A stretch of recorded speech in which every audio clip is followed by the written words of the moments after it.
Hey guys, welcome back to another tidbit. My cyber geeks, cyber professionals, and cyber chicks, and everyone else listening. Today we're going to talk about increasing or how to stay safe online.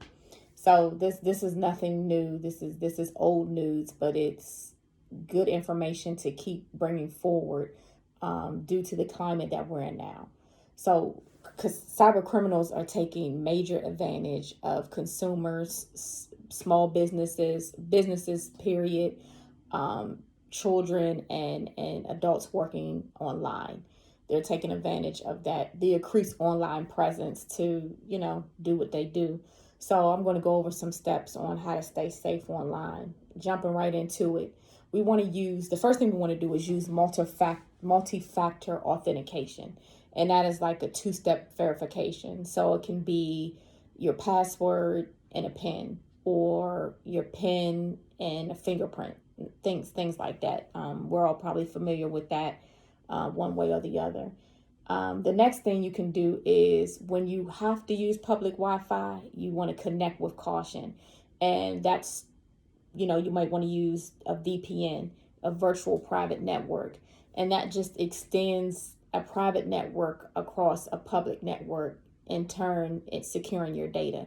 So just don't feel comfortable connecting to Starbucks or the hotel, Barnes and Noble, any place like that. I would not suggest disconnecting to their Wi-Fi. If you have a phone, you can use that as a hotspot, or you can get a hotspot. One of these little blocks is separate identity, as you will, has its own login and everything, the same as your phone, but it's just separate from your phone. Some people don't like to use their phone because they want to use it for other things while they're connected to the Wi-Fi.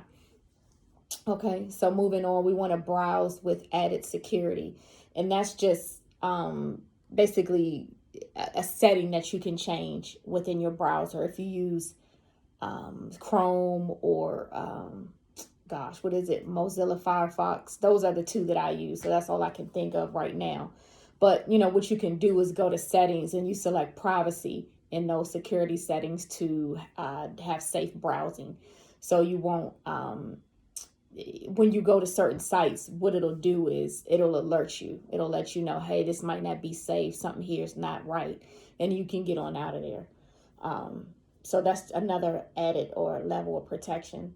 And the last thing we want to do, as always, is protect our identity and our personal information. We just don't want to put anything out there to sites and people that we don't trust. Someone asking for information that just doesn't seem right. If you don't feel good about it in your gut, then get out of there and don't provide that information. So that does it for today's tidbit. That covers everything. Again, this is nothing new. This is old stuff that we've talked about, but I like to keep going over it so people can get used to it and get it in their memory or their mind to keep doing these things. So I will put everything in the description notes there, the article from today, the steps that we went over, how we talked about the VPN and safe browsing. I'll put those steps in there as well. And guys, if it's anything that you want to talk about, reach out to me. I will research the topic and put it out on the next tidbit or future tidbits. Make sure you check out our other social media, Alde Security, ALDE Security, for both Instagram and Facebook, as well as Twitter. I've been forgetting that lately. But I'll put those links down in the description as well.